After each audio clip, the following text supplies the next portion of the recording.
कृष्ण जी, स्वागत है आप सभी का आपके अपने YouTube चैनल पर। कैसे हैं आप सब, कमेंट करके ज़रूर बताइएगा। अभी सुबह का टाइम है तो सिर्फ मैंने झाड़ू वगैरह लगाई है पूरे घर में। उसके बाद नहा धो के मैं लग गई थी सुबह की दिया बाती तो करने में। पहले अपने ठाकुर जी को स्नान कराया, उनको श्रृंगार वगैरह करने के बाद दिया बाती की अपनी गीता का पाठ, और उसके बाद यहाँ पे पहले अपने लड्डू गोपाल जी के लिए ही भोग बना दिया था। तो आज भोग में ना मैंने उनके लिए सूजी की खीर बनाई थी। तो झटपट से ना, जब कुछ भी मुझे समझ में नहीं आता है ही मेरे माइंड में होता है, और मीठा ना वैसे भी ठाकुर जी को बहुत प्रिय है, फटाफट से ना उनके लिए सूजी की खीर बना देती हूँ, या फिर कई बार हलवा ऐसे भी बना देती हूँ। तो फिर पहले उनको भोग लगाया और उसके बाद ना बच्चों को लग गई थी मैं स्कूल के लिए तैयार करने में। तो उनको स्कूल भेजने के बाद ना रसोई की हालत कुछ ऐसी हो जाती है, लेकिन इसको इग्नोर करके ना मैं पहले पीती हूँ 1 कप भर के खूब बढ़िया कड़क सी अदरक वाली चाय, और उसके बाद मैं हो जाती हूँ बिल्कुल फ्रेश, क्योंकि बैटरी चार्ज हो जाती है चाय पीने के बाद। डाउन हो जाती है बच्चों को स्कूल भेजते भेजते ही, और गुड़िया तो ना इतना ज्यादा परेशान करती है कि बिल्कुल थकावट मुझे हो जाती है उसको स्कूल भेजने में। जैसे ही बस में उनको चढ़ा के आती हूँ ना, आते ही चाय के कप के आराम से बैठ के 10 मिनट रेस्ट करने के बाद फिर मैं पूरे घर का काम करती हूँ। तो आज डेट है 23 दिसंबर और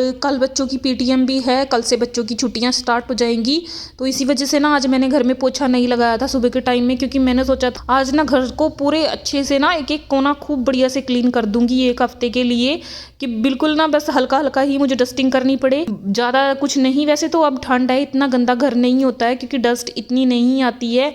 ये सर्दियों का बड़ा अच्छा फायदा है कि डस्टिंग का ना काम ही खत्म हो जाता है सर्दियों में, इतना घर गंदा नहीं होता है। कभी हफ्ते में मैं एक बार ही अब डस्टिंग कर रही हूँ, बड़ा अच्छा लग रहा है। ये तो एक काम कम हो गया है डस्टिंग वाला, लेकिन आज मैंने सोचा कि खूब अच्छे से ना सारी खिड़कियां दरवाजे अच्छे से साफ कर दूंगी कॉलिन के साथ। बेडशीट वगैरह भी मैंने चेंज कर दी थी क्योंकि धोनी है मुझे बेडशीट। कपड़े और मैंने मोटे वाले निकाल लिए थे, और जैसे लड्डू गोपाल जी की रजाई वगैरह मैंने निकाल ली थी, इनको भी अभी मुझे धोना है। रजाई का मैं कवर धोऊंगी ठाकुर जी की, और बाकी मैंने बच्चों के कपड़े जो निकाले थे उनको भी मुझे धोना है। तो पहले वाला कमरा साफ करने के बाद दूसरे वाले में भी आ गई थी मैं। और ये बेडशीट ना मैंने ये जो ब्लू वाली अभी बिछाई है, ये 200 रुपए में मैंने यहीं पे ही ना ऐसे ही जो भैया बेचने आते हैं उनसे ली थी। बड़ी अच्छी मोटी बेडशीट है ये, पर इसके ऊपर ना थोड़ा थोड़ा सा रुआं आ गया है, क्वालिटी इतनी अच्छी नहीं है इसकी, वैसे मोटी है, ठंड नहीं लगती है बिल्कुल भी। तो बेडशीट वगैरह दोनों कमरे हो गए थे बिल्कुल अच्छे से क्लीन, उनके अंदर मैंने झाड़ू भी लगा दी थी। और ये बाहर जो मैंने कमरों से निकाल के ना खलारा पाया था, इसको भी मैंने उठा दिया था।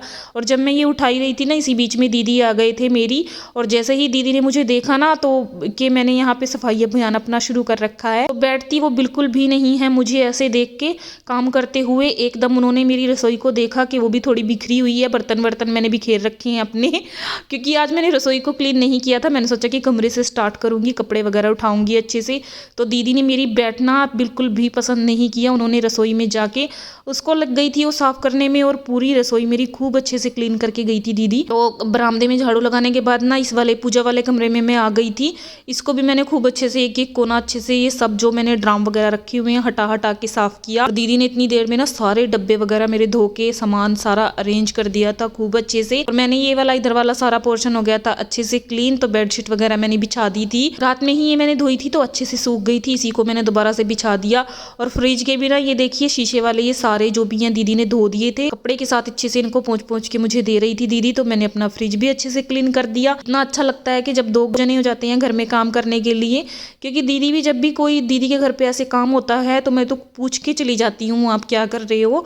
अगर दीदी क्लीनिंग वगैरह कर रही होती हैं तो मैं स्पेशली भी उनके पास चली जाती हूँ उनकी हेल्प करने के लिए, और हम ऐसे ही करते हैं जब भी हम क्लीनिंग का काम करते हैं। लेकिन मैंने आज दीदी को बुलाया नहीं था, वो ऐसे ही आ गई थी, उनको पास में किसी के घर पे जाना था, इसीलिए वो पहले यहाँ पे आ गए। और उन्होंने देखा कि मैंने अपना सफाई अभियान चलाया हुआ है, थोड़ी सी हेल्प मेरी करने लग गए। तो वो लगे थे किचन की सफाई करने में, तब तक मैंने सारे कमरे जितने भी थे खूब अच्छे से कॉलिन के साथ रगड़ रगड़ के साफ कर दिए थे। साथ ही साथ ना मैं झाड़ू भी लगा रही थी, तो झाड़ू लगाते लगाते मैं लास्ट तक पहुंच गई। अभी ये लास्ट वाला दरवाजा रह गया था और बाहर वाली खिड़कियां उनको भी मुझे साफ करना था। सारे में खूब अच्छे से साफ करके झाड़ू वगैरह लगा के ना मैंने पोछा लगा दिया था। और उसके बाद बाहर मैंने आंगन धो दिया था, कपड़े भी खूब सारे हो गए थे। मुझे ना 1 डेढ़ बज गया था आज दोपहर का ये सब काम करते करते ही। बच्चे भी आ गए थे, लेकिन आज दोपहर में ना मैंने लंच में नहीं बनाया था कुछ भी, क्योंकि सुबह में मैंने पनीर की सब्जी बनाई थी बच्चों के लिए, तो वही रखी हुई थी, उसी से मैंने बच्चों को दोपहर का खाना खिलाया। और बच्चे भी आ गए थे स्कूल से, तो उनको खाना वाना खिलाने के बाद ना ये शाम की 3-3:30 बजे का टाइम होगा, तो चाय वगैरह पीने के बाद ना बर्तन हो गए थे बच्चों के लंच बॉक्स वगैरह, और ये जो धनिया मैंने सुखाया था। उसके बाद मैंने भी नहा धो लिया था, और नहा धो के ना मैंने आलू चटा दिए थे उबलने के लिए। अभी किचन देखिए आप मेरी कितने अच्छे से चमक रही है, दीदी ने बहुत अच्छे से क्लीन की थी।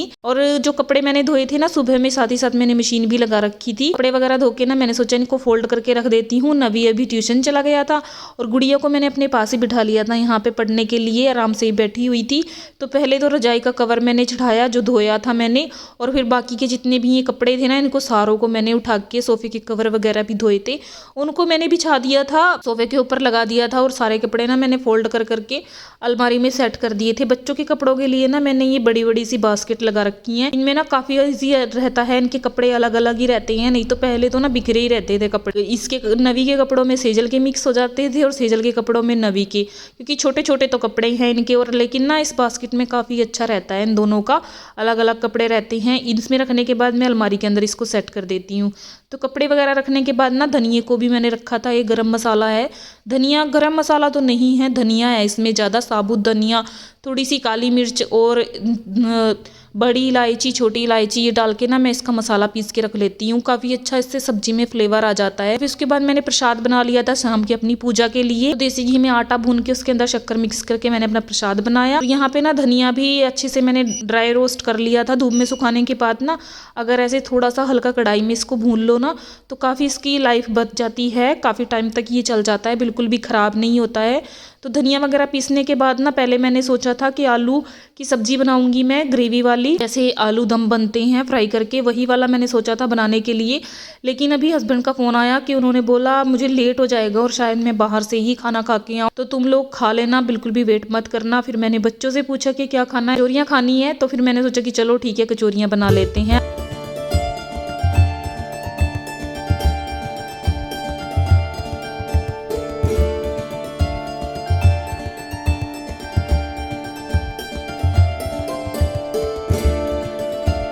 थोड़ी सी कचौरियों की अपनी तैयारी, जैसे आटा वगैरह लगा के पिट्ठी वगैरह बना के मैंने रख ली थी, और शाम की मैंने अपनी दिया बाती। चांद भी कितना अच्छा निकल रहा था ना आज थी। और उसके बाद ये गर्मा गर्म कचौरियां बना के पहले लगा दिया था अपने लड्डू को पालची का भोग, और उसके बाद बच्चों को खाना खिला दिया था, क्योंकि दोपहर में भी ना आज इतना अच्छे से खाना बच्चों ने नहीं खाया था। सुबह में भी ना मैंने इनको जो पनीर की सब्जी के साथ दी थी ना रोटी, वही ये खा के गए थे आके, इन्होंने बिल्कुल भी अच्छे से खाना वाना नहीं खाया।